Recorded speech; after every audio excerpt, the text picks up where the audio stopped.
Hello students. I hope आप सब ठीक होंगे। आज हम डिस्कस करेंगे ओम्स लॉ के ग्राफिकल रिप्रेजेंटेशन के बारे में। कल हमने पढ़ा था ओम्स लॉ का डेरिवेशन, ओम्स लॉ का जो एक्सप्लेनेशन कैसे क्या क्या उनमें किन किन कंडीशंस पे वो डिपेंड करता है। तो कल मैंने एक टेबल बना के दिखाई थी आपको, जिसमें आपने देखा होगा कि वोल्टेज अगर जीरो है तो करंट भी जीरो है। अगर वोल्टेज 5 है तो मान लो करंट 2 एम्पियर है, और अगर 10 है तो ये 4 हो जाता है, 15 है तो ये 6 हो जाता है, 20 है तो ये 8 हो जाता है, अगर वोल्टेज 25 होता है तो ये 10 हो जाता है। ठीक है। अब हम इसका अगर ग्राफ प्लॉट करें तो हमारे पास दो चॉइस है, हमें अच्छे से पता है कि एक्स एक्सिस और वाई एक्सिस, ये हमने पढ़ रखे कोऑर्डिनेट एक्सिस मैथमेटिक्स में। तो अब हमारे ऊपर अपनी चॉइस रहती है कि हम इसमें से एक्स एक्सिस में क्या माने, वाई एक्सिस में क्या माने। मैंने जो ग्राफ लिया है वो बहुत सिंपल सा है। इसमें करंट को एक्स एक्सिस के अलोंग शो किया गया है, और जो वाई एक्सिस है उसको वोल्टेज एक्स से हमने डॉट किया है। ठीक है। तो अब देखो, आई एक्स एक्सिस के अलोंग और बी वाई एक्स से अलोंग। ठीक है। तो हम बोलेंगे ये हमारा वोल्टेज एक्सिस है और ये करंट एक्सिस। तो देखो, जब वोल्टेज 5 है तो करंट 2 एम्पियर, जब वोल्टेज 10 है तो 4 एम्पियर, जब वोल्टेज 15 है तो 6 एम्पियर करंट, और 20 है तो हमने 20 तक ही लिख लिया क्योंकि हमें इसे समझ में आ जाएगा ग्राफ किस तरीके का बनेगा। तो अगर मैं इन हर पॉइंट को अगर बनाते जाएं ऐसे करके, तो देखो सब हर पॉइंट को मिलाने वाली जो लाइन है वो ओरिजिन से स्टार्ट हो रही है, और वो एक स्ट्रेट लाइन है। क्या है? Straight line. According to Ohm's law, voltage across conductor is directly proportional to the current flowing through it। ठीक है, इसके डायरेक्टली प्रोपोर्शनल होता है। इसको हटाने पर एक कांस्टेंट आता है और हम ये लगाते हैं, या फिर हम इसको आई इंटू आर से लिख देते हैं कहीं कहीं। ठीक है। तो ये दोनों की पावर यहाँ पर सेम, मतलब डायरेक्ट इसके बीच में जो ग्राफ बनता है वो स्ट्रेट लाइन बनता है। अब हमसे पूछेगा कि ग्राफ से रेजिस्टेंस बताइए, तो रेजिस्टेंस पता करने के लिए हमें क्या पता होना चाहिए? आर वी ओवर आई।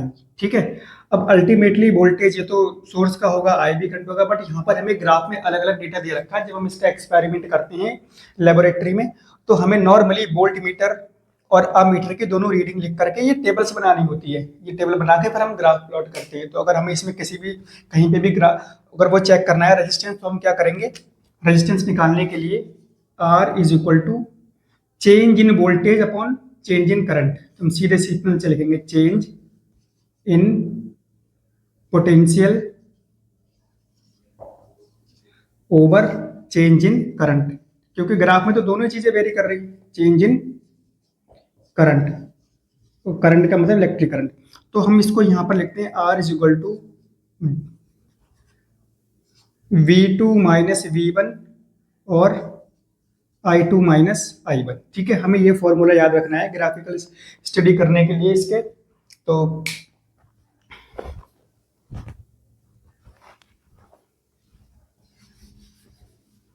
अब देखो, हमसे कहेगा कोई भी दो पॉइंट कंसीडर कर लेते हैं, पॉइंट ए और पॉइंट बी। ए और बी के बीच में रेजिस्टेंस बताना है, मतलब ए पॉइंट और बी पॉइंट की हेल्प से हमें रेजिस्टेंस बताना है, रेजिस्टेंस बताना है इसका। तो कहेगा find resistance of a conductor. ठीक है। तो अब हमें चाहिए क्या? हमें सिंपल सा पता है कि आर का मतलब हो गया V2 माइनस V1। वैसे देखो, V2 माइनस V1 को हम सीधे चेंज बोलते हैं, और चेंज को मैथमेटिक्स में या फिजिक्स में हम डेल्टा से शो करते हैं, यानी कि delta V over delta I, मतलब change in voltage upon change in current. तो अगर हम देखें, देखो यहाँ पर जो करंट है वो I1 है, और बी पर और ए पर जो वोल्टेज है वो V1 है, और बी पर जो करंट है वो I2 है, और यहाँ पर जो वोल्टेज है वो B2 है। तो हमें सिंपल सा पता चल रहा है कि B1 इज इक्वल टू 5 है, और B2 इज इक्वल टू 15 है, I1 is equal to 2 ampere, और I2 is equal to 6 ampere. ठीक है। तो अगर हम मैं इसको लिखता हूं यहां से, तो ये करंट में चेंज कितना है? 6 माइनस 4, मतलब ये वाली साइड ऐसे करके। ये चीज क्या बता रही है? इसका मतलब हो गया I2 माइनस I1। देखो, I2 माइनस I1, और ऐसी ये वाली लाइन क्या बताएगी? Change in voltage. अगर एक बार ये ग्राफ समझ में आ गया तो कोई दिक्कत नहीं होगी इसमें, और इससे हर साल क्वेश्चन आता जरूर है बोर्ड एग्जाम में। तो ये हो गया V2 माइनस V1।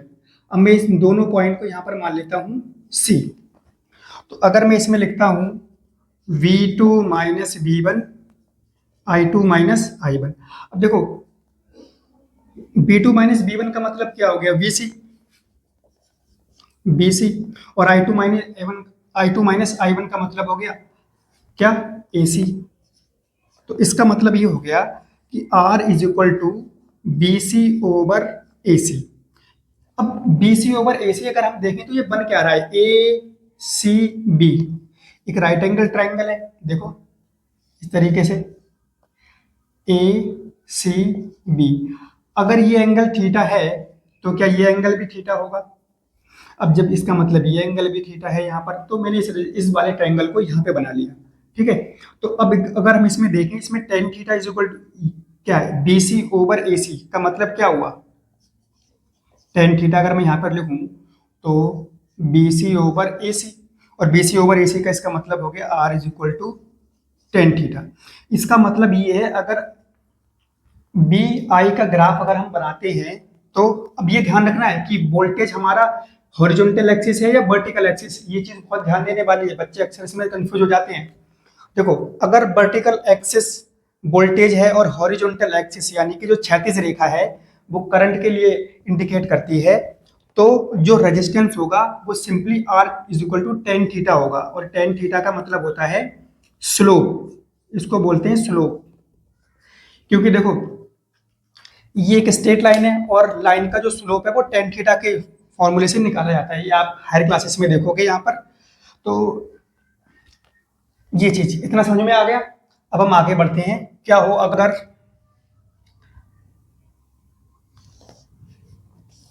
यहाँ पे V लिखूं और यहाँ पर I, ग्राफ अब भी ऐसा ही बनेगा। अब मैं डायरेक्ट बना ले रहा हूँ ऐसे करके, ठीक है, A और ये B पॉइंट है, यहाँ पर I1, यहाँ पर B1, ये सॉरी ये है horizontal line B1, I1, B2, I2, इनके बीच का जो डिफरेंस है ये है B2 माइनस B1 और ये है I2 माइनस I1। अब BC को मिलाएंगे लाइन को दोनों को, तो देखो ये एंगल थीटा तो ये भी थीटा। अब ध्यान रहे इन दोनों ग्राफ में बहुत बड़ा डिफरेंस है, यहाँ पर जो एक्सिस करंट का था वो यहाँ पर वोल्टेज के लिए है, और जो यहाँ पर वोल्टेज के लिए था वो यहाँ पे करंट के लिए। अभी भी हमारा कॉन्सेप्ट वही रहेगा, R is equal to change in voltage. इसका मतलब हो गया, देखो R इज इक्वल टू क्या होता है, delta V over delta I। अब आप खुद सोचो, तो यहां से डेल्टा V का मतलब हो गया AC ओवर BC, और अब अगर हम यहाँ से टेन थीटा लिखने की कोशिश करते हैं, tan theta is equal to BC over AC। अब देखो ये एक दूसरे के रेसिप्रोकल आ रहे हैं, इसको क्या ऐसे करके लिखा सकता है, 1/BC, ये ऊपर इसके डिवाइड में आ जाएगा, यहाँ पर ये हो जाएगा AC, और AC की वैल्यू क्या है, टेन थीटा, इसका मतलब हो गया 1/tan थीटा, इसका मतलब cot थीटा। तो यहाँ पर जो रेजिस्टेंस हमें मिल रहा है वो मिल रहा है cot थीटा के बराबर। अब समझने वाली बात है, यहाँ पर रेजिस्टेंस है R is equal to cot theta और यहाँ पर रेजिस्टेंस है R is equal to tan theta, और ये पता होना चाहिए रेजिस्टेंस क्या है, सिंपली V और I का यानी वोल्टेज और करंट का रेशियो ही है, इसके अलावा और कुछ नहीं। तो अब दोनों में क्या डिफरेंस क्या है, ठीक है, इसके बारे में बात करते हैं। देखो हमने पढ़ा है 0 से लेकर के 0, 30, 45, 60 और 90, अभी हम इतनी की बात करते हैं, ठीक है, और इतना ही हमें चाहिए।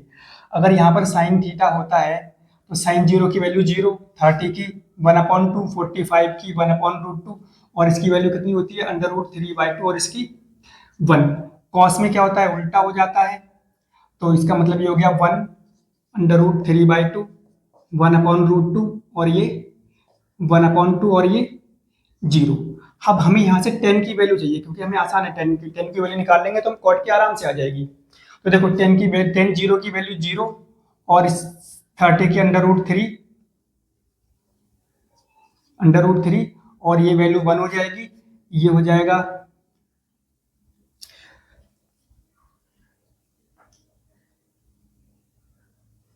ये वैल्यू 1/√3 है।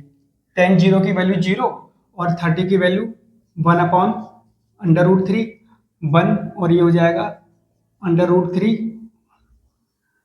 और ये इनडिटर्मिनेट मतलब इन्फिनाइट। हम इसके मान लेंगे थोड़ी देर, अभी ताला मैथमेटिक्स में ज़्यादा नहीं जाएंगे, हमें ये समझना है कि एक्चुअल में वेरिएशन किस तरीके से आएगा। तो दो तरह के पॉसिबल ग्राफ आपके सिलेबस में आते हैं, क्वेश्चन इससे भी आ सकता है और ऐसे भी आ सकता है। क्वेश्चन कैसे आएगा उसके बारे में डिस्कस करते हैं।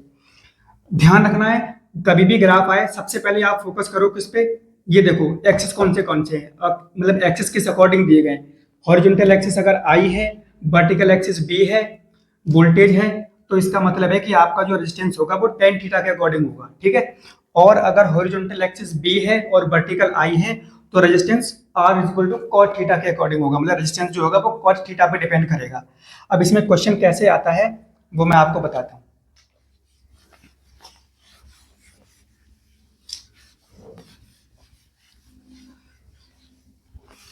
मैं आपको वही क्वेश्चन बता रहा हूँ जो सीधे जब मैं 10th में था तब आया था,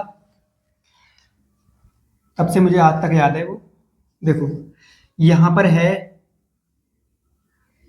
यहाँ पर V और यहाँ पर I, ठीक है। और तीन कंडक्टर के रेजिस्टेंस दिया गया है, कंडक्टर है 1 V और C, A V और C, तीन कंडक्टर हैं, तीनों का रेजिस्टेंस दिए हुए हैं। ये है R1 R2 और R3। अब हमसे क्वेश्चन कहेगा, हमसे क्वेश्चन में ये कहा पूछा है कि arrange them in increasing order, मतलब हमें इंक्रीजिंग ऑर्डर में इनको अरेंज करना है। तो अब अरेंज आप तब कर पाओगे, इंक्रीजिंग का मतलब क्या हुआ, पहले सबसे छोटा रेजिस्टेंस आएगा, फिर उससे बड़ा आएगा, फिर उससे बड़ा रेजिस्टेंस आएगा, है ना। और ये हम तब कर पाएंगे जब हमें ये पता हो कि इनमें से सबसे बड़ा कौन सा है ना। और वो आपको पता चलेगा इन दोनों को देख करके, यानी दोनों एक्सिस को देख करके। मैंने क्या बताया था कि जब हॉरिजॉन्टल लाइन आई होगी मतलब करंट को रिप्रेजेंट करता है और वर्टिकल लाइन जो है वो वोल्टेज को, तब रेजिस्टेंस होता है R is equal to tan theta. अब तुम खुद सोचो, जिसका स्लोप ज्यादा होगा मतलब if tan theta increases resistance also increases, ठीक है।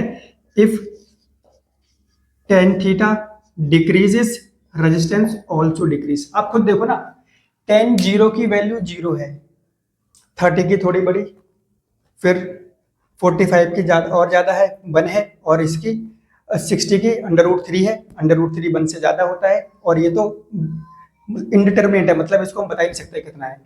तो जो tan थीटा होता है वो इंक्रीजिंग फंक्शन होता है, मतलब जो tan थीटा होता है वो ट्रिग्नोमेट्री का ऐसा रेशियो जिसकी वैल्यू 0 से लेकर 90 के बीच में बढ़ती है। क्या होता है, बढ़ती है। तो अब इसका मतलब ये है कि जिसका स्लोप सबसे ज्यादा होगा, जिसका स्लोप सबसे ज्यादा होगा मतलब जिसका एंगल सबसे उसका एंगल सबसे ज्यादा होगा नहीं। देखो tan थीटा डिपेंड किस पे करेगा, एंगल पे। तो जिसका एंगल ज्यादा उसके लिए tan थीटा ज्यादा, इसका मतलब उसका रेजिस्टेंस भी ज्यादा, ठीक है। तो अगर हम बात करते देखते हैं इसके लिए, अगर हम A की बात करें, ये है A के लिए एंगल, और ये है B और ये एंगल C। तो सिंपल सी बात है कि जो रेजिस्टेंस है it is directly proportional to tan theta, मतलब tan थीटा जिसका ज्यादा होगा उसके लिए ज्यादा, और tan थीटा उसी का ज्यादा होगा जिसका एंगल ज्यादा होगा। तो अब हमें साफ साफ दिख रहा है कि सबसे कम रेजिस्टेंस कौन सा होने वाला है, यानी कि R3। तो देखो R3 लिखेंगे, इससे ज्यादा कौन सा होगा R2, क्योंकि R2 का एंगल ज्यादा है, और इससे सबसे ज्यादा कौन सा है R3। ठीक है, पैटर्न समझ में आया कैसे निकाला, ये समझ में आना बहुत जरूरी है। अगर इसमें से भी आपके थोड़ी सी मिस्टेक हो गई तो समझ लो ये गलत हो जाएगा। यही अगर हम उल्टा कर दें, जैसे कि एक ग्राफ और बनाता हूं मैं, यहाँ पर B, यहाँ पर I, और 1 2 3, ये है R1, ये है R1, ये है R2 और ये है R3। क्वेश्चन अभी भी वही है, arrange them in increasing order. Increasing order का मतलब है पहले सबसे छोटा, फिर उससे बड़ा रेजिस्टेंस, फिर उससे बड़ा। हमको इस ऑर्डर में इनको अरेंज करना है। तो अरेंज करने के लिए हमें ये पता होना चाहिए, क्योंकि देखो जब वी आई ऐसे रेशियो होगा, मतलब हॉरिजॉन्टल लाइन बी को रिप्रेजेंट करेगी, वर्टिकल लाइन आई को रिप्रेजेंट करेगी, तब जो रेजिस्टेंस होता है वो होता है R is equal to cot theta. अब कॉट क्या होता है? कॉट हमें अच्छे से पता है कि cot is equal to 1/tan theta. Tan theta क्या है? बढ़ेगा, तो कॉट थीटा डिक्रीज होगा। अब देखो टेन की वैल्यू 0 होती है, तो कॉट की क्या होगी? कॉट की बिल्कुल इसके उल्टी होगी। देखो कॉट 0 का मतलब हो गया कॉट 0 1/tan 0। tan 0 की वैल्यू तो 0, मतलब इसकी वैल्यू यहाँ पे इन्फिनाइट हो जाएगी। ठीक है, तो अब देखो 0 से लेके 90 के बीच में tan थीटा यानी tan की वैल्यू तो बढ़ती है, बट कॉट की डिक्रीज होती है। क्या होती है? डिक्रीज। तो देखो क्या होगा, if theta increases cot theta decreases, if theta decreases cot theta increases। आप देखो साइन वो सॉरी टेन 60 की वैल्यू √3 है, कॉट की क्या होगी? 1/√3। कम हो गई, नहीं हो गई? तो अब देखो इसका मतलब ये हो गया कि जो रेजिस्टेंस है किसका ज्यादा होगा? जिसका एंगल सबसे ज्यादा होगा उसका कॉट थीटा सबसे कम होगा। देखो theta increases cot theta decreases, और जिसका एंगल सबसे कम होगा उसके लिए कॉट थीटा सबसे ज्यादा होगा, मतलब उसका रेजिस्टेंस सबसे ज्यादा होगा। ऐसे समझो, अगर आपने ये पैटर्न समझ लिया ना, कभी दिक्कत नहीं होगी इसमें। तो देखो इसके लिए एंगल सबसे कम है, इसका उससे ज्यादा है, और इसका सबसे ज्यादा है। तो देखो सबसे कम एंगल, सबसे ज्यादा एंगल किसका? जिसका सबसे ज्यादा एंगल होगा उसका रेजिस्टेंस सबसे कम होगा, यानी कॉट थीटा के डायरेक्टली प्रोपोर्शनल है, क्योंकि हमें दिख रहा है। तो सबसे ज्यादा एंगल किसका है? आर, यानी किसका है? R3। तो इसका मतलब R3 is the smallest resistance. फिर उससे छोटा एंगल किसका है? R1, यानी कि ये। और सबसे छोटा किसका है? R2, यानी कि ये। ठीक है, R2। तो दिस इज द ऑर्डर। आपको समझ में आना चाहिए इन दोनों ग्राफ को देखकर, और ये ग्राफ अपने क्वेश्चन इससे जरूर आता है, ये क्वेश्चन 100% मिलेगा आपको एग्जाम में। तो आई होप सबको समझ में आया होगा। अब आगे बढ़ते हैं। रेजिस्टिविटी की हमने कल सीखा था ना, किसी कंडक्टर यानी कि कोई वायर है, इसकी लेंथ हमने L मानी थी। ठीक है, तो इसका जो रेजिस्टेंस है वो R है। तो एक्चुअल में जो रेजिस्टेंस है वो किन किन फैक्टर्स पे डिपेंड करता है? फैक्टर्स अफेक्टिंग द रेजिस्टेंस, हमें ये टॉपिक डिस्कस करने हैं। Factors affecting resistance. ठीक है, और रेजिस्टेंस हम देखेंगे क्या, किसी कंडक्टर का, और कंडक्टर किसका होगा? मटेरियल। मटेरियल मतलब मेटल की बात करेंगे ज्यादातर। तो किन किन फैक्टर्स पर रेजिस्टेंस डिपेंड करता है? सबसे पहले हम बात करते हैं टेम्परेचर की। टेम्परेचर, ठीक है, तो टेम्परेचर बढ़ेगा, रेजिस्टेंस या सीधे आर भी बढ़ेगा। ठीक है, मेटल्स का जो कंडक्ट रेजिस्टेंस होता है वो टेम्परेचर के बढ़ाने पर बढ़ता है। क्यों बढ़ता है? क्योंकि देखो जब टेम्परेचर बढ़ेगा तो एटम्स ज़्यादा फ्री होंगे, उनसे इलेक्ट्रॉन्स और ज़्यादा फ्री होंगे, इसलिए तो उनके बीच में जो टक्कर से कोलिजन्स है मेटल के अंदर वो बढ़ जाती है, इसलिए रेजिस्टेंस बढ़ जाता है। ठीक है, इसके बाद हम बात करते हैं लेंथ पे। हमें बहुत ज़्यादा मेजर फैक्टर डिस्कस करने हैं, वैसे तो कई फैक्टर्स पे डिपेंड करता है। लेंथ पे देखो, अगर लेंथ बढ़ेगी तो रेजिस्टेंस भी बढ़ेगा। ठीक है, ये लेंथ, और ये जो एरिया है सामने वाला इस ए, इसको क्रॉस सेक्शन एरिया बोलते हैं। Third, cross section area. ठीक है, if cross section area R is inversely proportional to cross section area. अगर आप वायर को मोटा कर दोगे मतलब, तो उसका रेजिस्टेंस कम हो जाएगा। ठीक है, और अगर पतला करोगे वायर तो रेजिस्टेंस बढ़ जाएगा। ठीक, तो हम आपको ये तीन मेन फैक्टर है जिन पर रेजिस्टेंस डिपेंड करता है, तो आप इन तीनों को ध्यान रखना है, और नॉर्मली हम इनको यूज करने वाले हैं। ठीक है। तो फैक्टर्स अफेक्टिंग रेजिस्टेंस में क्या है, टेम्परेचर बढ़ेगा तो रेजिस्टेंस भी बढ़ेगा, टेम्परेचर घटेगा तो रेजिस्टेंस भी घटेगा। ठीक है, इसलिए जितने भी इलेक्ट्रिकल इंस्ट्रूमेंट होते हैं बहुत देर तक चलने के बाद हमें कहा जाता है कि हमें इनको ऑफ कर देना चाहिए। क्यों? क्योंकि चलने पर क्या होता है, हीट प्रोड्यूस होती है, हीट प्रोड्यूस होने से क्या होता है, इनका रेजिस्टेंस बढ़ जाता है। तो ये अब अगर देखो रेजिस्टेंस डायरेक्टली प्रोपोर्शनल एल है, इनवर्सली प्रोपोर्शनल ए है, अगर हम इन दोनों को कंबाइन करके लिखें तो R can be write like L by A. और ये सिंपल सा लॉ है, जब भी प्रोपोर्शनलिटी का साइन हटेगा तो एक कांस्टेंट आएगा, हम आर इज इक्वल टू लिखते हैं रॉ एल बाई ए। ये क्या है, रॉ। अब जो है where, where rho is known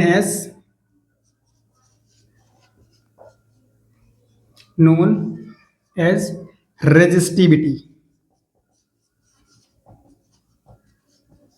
resistivity का समझ रहे हैं, अपोज, यानी कि करंट को अपोज करने की टेंडेंसी है, वो रेजिस्टिविटी है। ठीक है, ये मटेरियल की प्रॉपर्टी है। अभी हम इसके बारे में डिस्कस करेंगे कि इन दोनों में डिफरेंस क्या है। तो देखो रेजिस्टिविटी और इसका स्पेसिफिक नेम भी है, स्पेसिफिक रेजिस्टेंस। ठीक है, तो अगला टॉपिक जो हमारा होने वाला है वो यही है, स्पेसिफिक रेजिस्टेंस या फिर रेजिस्टिविटी। ये पुराना नाम है स्पेसिफिक रेजिस्टेंस, मॉडर्न टाइम में हम इसको रेजिस्टिविटी के नाम से जानते हैं। अब होता क्या है, हम इसके बारे में डिस्कस करेंगे।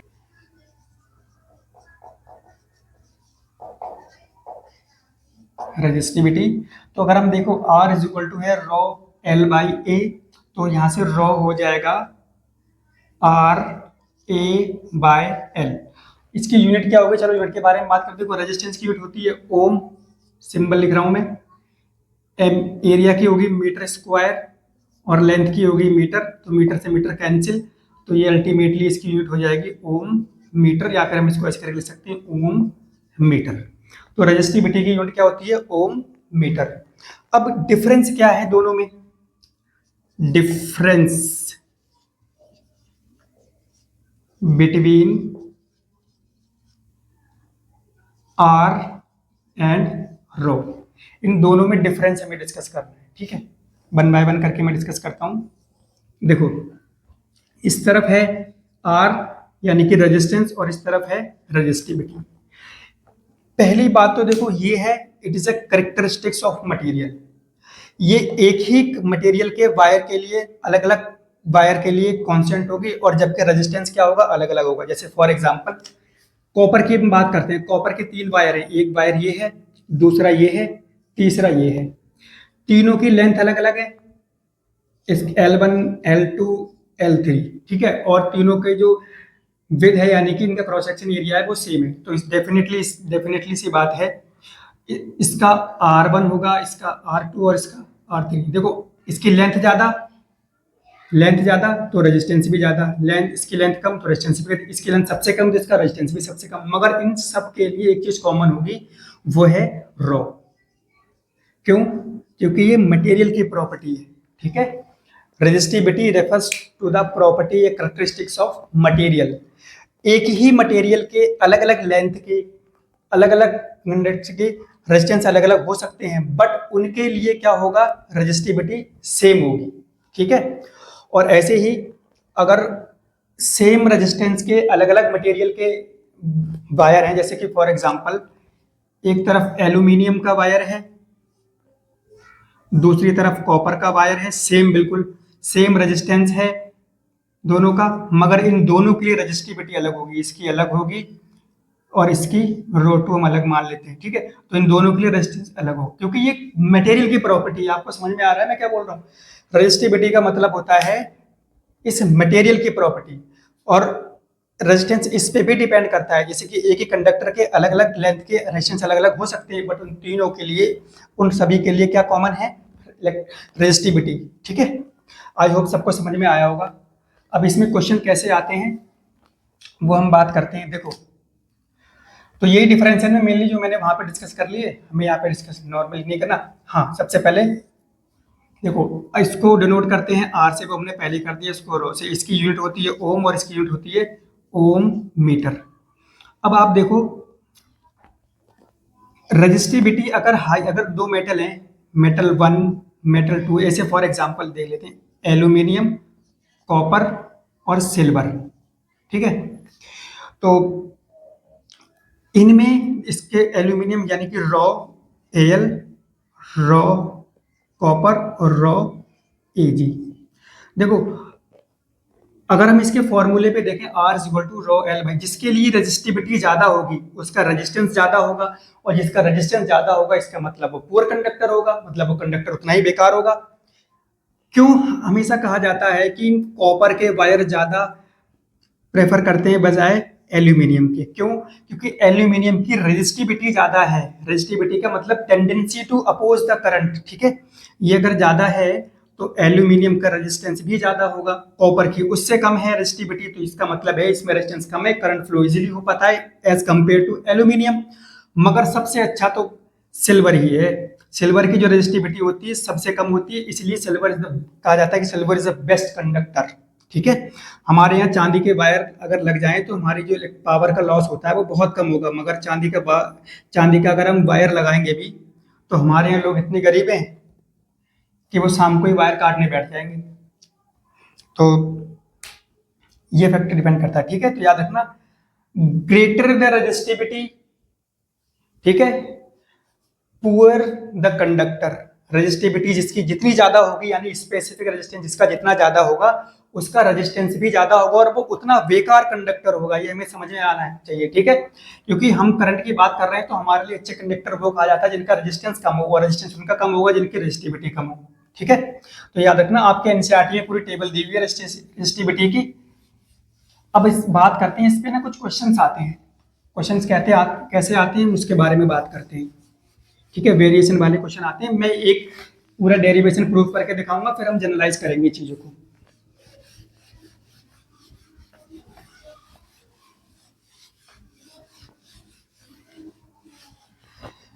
देखो फॉर एग्जांपल क्वेश्चन है, अगर एक वायर की लेंथ, एक वायर जिसके रेजिस्टेंस, एक wire cross section area A, length L है और रेजिस्टिविटी रॉ है और रेजिस्टेंस आर है। क्या हो अगर जो लेंथ है वो n टाइम्स इंक्रीज हो जाए? क्या हो जाए? इंक्रीज, मतलब इफ इट्स लेंथ इंक्रीजेस, मान लो कि बाद में जो लेंथ है वो एल डैश है और वो n टाइम्स टू एल है, यानी इसकी n टाइम्स है। मतलब आप ऐसा समझ लो, जब हम इस वायर को बढ़ा दें, थोड़ा सा बढ़ाएंगे तो क्या होगा? पहली बात तो वायर पतला होगा और कुछ लेंथ इंक्रीज होगी। तो जो ये लेंथ है एल डैश ये है, और एरिया हो गया इस कंडीशन में ए डैश। तो अब हमसे पूछेगा कि बताओ आर डैश की वैल्यू क्या होगी, किस हिसाब से वेरिएशन आएगा इसमें, हम इसके बारे में बात करते हैं। तो देखो इसमें सिंपल सा कॉन्सेप्ट याद रखना। देखो पहले जितना वायर था मटेरियल अब भी उतना ही है, बस हमने क्या किया, इसकी लेंथ को इंक्रीज किया। अब और जैसे ही मार्कर का वायर है, अगर मैं इसको इंक्रीज करूंगा तो इसकी लेंथ तो इंक्रीज होगी, बट ये पतला भी तो होगा। इसका मतलब ये है कि इसका एरिया कम होगा। तो हम सबसे पहले बात करते हैं कि वेरिएशन एल में, तो हमें पता चल रहा है कि एल डैश है वो एल का एन टाइम्स है, यानी कि एन एल का एन गुना है। तो ए डैश एक ए से किस हिसाब से रिलेट करता है, चलो हम इसके बारे में बात करते हैं। तो देखो इन दोनों ही कंडीशन में, चाहे वायर ये हो या ये, दोनों सिचुएशन में एक चीज नहीं बदलेगी, वो है दो चीज। एक तो ये स्पेसिफिक रेजिस्टेंस और दूसरा इन दोनों का वॉल्यूम। वॉल्यूम कभी थोड़ी ना बदलता है। तो इसका मतलब है कि initial volume is equal to final volume A dash L dash. Volume को ऐसे लिख सकते हैं ना, एरिया इनटू लेंथ। तो देखो यहां से एल डैश, अब यहां से हम देखें तो हमें यहां से वैल्यू दी हुई है L dash over L is equal to N. ये रिलेशन हमें याद रखना है इसके कंपैरिजन में। तो देखो एल डैश को इसके डिवाइड में एल लाता हूं तो ये ए डैश ओवर ए हो जाएगा। अब एल डैश ओवर एल की वैल्यू तो एन है, तो इसका मतलब हो गया कि ए डैश ओवर ए की वैल्यू भी एन होगी। अब हमें यहाँ से डेटा मिल गया, देखो ये और ये याद रखना है, ठीक। ये इसको मैंने सर्कल में किया है, यानी कि जो रेजिस्टेंस, जो एरिया होगा वो क्या होगा, ये नहीं सॉरी मिस्टेक हो गई यहाँ पे। तो L dash A over A dash आएगा यहाँ पर। तो ए, तो नहीं बदलेगी, वो क्या है, वॉल्यूम, यानी कि initial area, initial length, A dash L dash. ठीक है, तो एल डैश ओवर एल, ये एल इसके डिवाइड में जाएगा तो ये वाला इसके डिवाइड में आएगा, ए ओवर ए डैश। इसकी वैल्यू कितनी है, एल, तो इसका मतलब A over A dash is equal to कितना हो गया, एन। और सिंपल सी बात है, अगर आप लेंथ को दुगना करोगे तो एरिया उसका 1/2 हो जाएगा। देखो एन की वैल्यू अगर हम 2 रखें तो ए डैश बराबर क्या आएगा, ए डैश इज इक्वल टू आएगा ए बाई एन। यहाँ से देखो ए डैश की अगर हम वैल्यू निकालें, A dash is equal to A by N. अब एन की वैल्यू आप 2 रखो, एन की वैल्यू आप 2 रखोगे तो इसका मतलब एल डैश यानी ये दुगना हो गया, बट एरिया तो आधा हो गया। ठीक है, तो लेंथ और एरिया में रेसिप्रोकल सिस्टम चलता है। ठीक है, अब इतना समझ में आया। अब हम मान लेते हैं, देखो इनिशियल रेजिस्टेंस को हम कैसे लिखेंगे, R is equal to rho L by A from equation number 1। तो अब मानेंगे let R dash is the new resistance,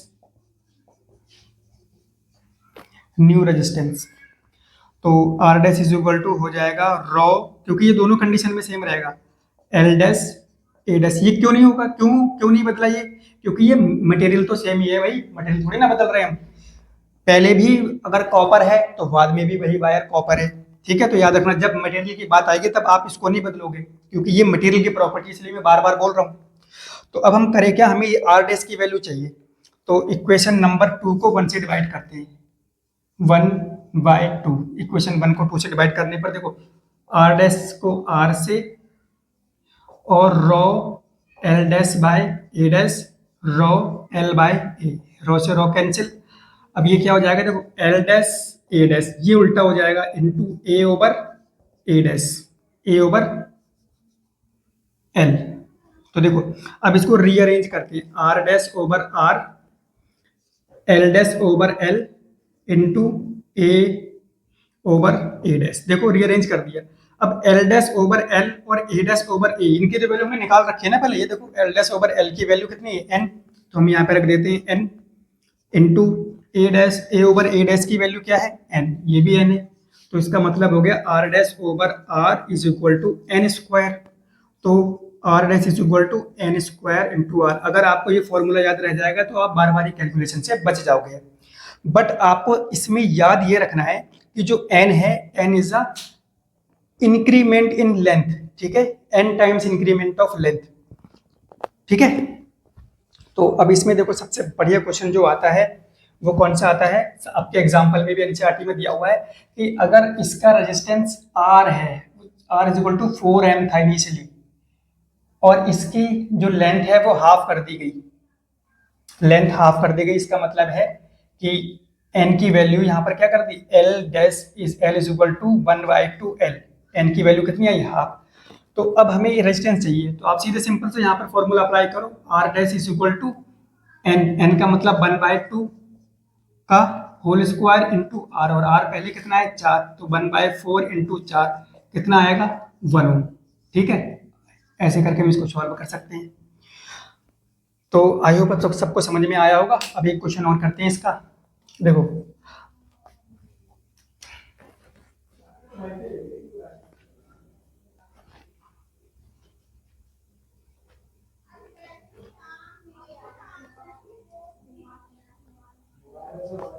एक वायर है जिसका क्रॉस सेक्शन एरिया इनिशियली ए है, लेंथ एल है, और रेजिस्टेंस 100 ओम है इनिशियली, मतलब ये आर है दिया हुआ है। तो अगर हम इसकी लेंथ को 10% इंक्रीज करें, मतलब if L dash is increase, यानी कि एल प्लस 10% ऑफ एल, ठीक है, इसका इंक्रीज करें तो ये क्या होगा, L plus 10/100 into L over. देखो इंक्रीज करने का मतलब है कि जो लेंथ पहले तो उसमें एडिट हुई होगी 10%, तभी तो लेंथ जो इतनी आएगी। तो देखो अब ये क्या हो जाएगा, 100 प्लस 10, एल दोनों तरफ से कॉमन है, बाय 100, तो ओवरऑल ये कितना हो गया 110/100, तो 0 से 0 कैंसिल, तो कुल मिला के 1.1। ठीक है, एल डैश ये आया। अब अगर हमें देखो L dash upon L is equal to कितना है 1.1, तो डेफिनेटली बात है कि a ओवर a डैश की वैल्यू भी कितनी होगी 1.1, 1.1। अगर आपने ये निकाल लिया ना फिर तो प्रॉब्लम सॉल्व होगी, समझो, फिर बहुत ज़्यादा बड़ी बात नहीं है इसमें। चाहो तो सीधे फार्मूला अप्लाई करो, नहीं तो फिर बेसिक से चलो। बेसिक चलने के लिए क्या करेंगे, इनिशियल जो रेजिस्टेंस है R is equal to rho L by A, question number 1। और जो नया रेजिस्टेंस है वो मान लेंगे हम R dash is equal to rho L dash by A dash, dividing equation 2/1। ठीक है, तो ये हो जाएगा R dash over R rho L dash over A dash rho L by A, rho से रो कैंसिल, इसको अरेंज करेंगे L dash by A dash into A over L। तो देखो L dash over L into A over A dash, समझते रहना basic. अगर आपको इसमें थोड़ी सी भी स्टेप मिसअंडरस्टैंडिंग हो गई, इसमें ये मिस स्टेप हो गया तो गलत हो जाएगा आंसर। तो देखो L डैश ओवर L का मतलब 1.1 और इसका मतलब भी 1.1, ये अभी निकाला था नहीं निकाला था। और R डैश ये कितना है 100, तो R dash is equal to हो गया इसकी 11 इंटू 11 कितना होता है 121, तो 2 प्लेस डेसिमल लगाएंगे तो 1.21 इंटू 100, तो कुल मिला के 121 ओम ये होगा R डैश। आई होप सबको समझ में आया होगा, एक बार आप दोबारा से देखना इसको, स्टेप बाय स्टेप समझोगे तो आ जाएगा, कोई बहुत ज़्यादा बड़ी बात नहीं है इसको समझने में।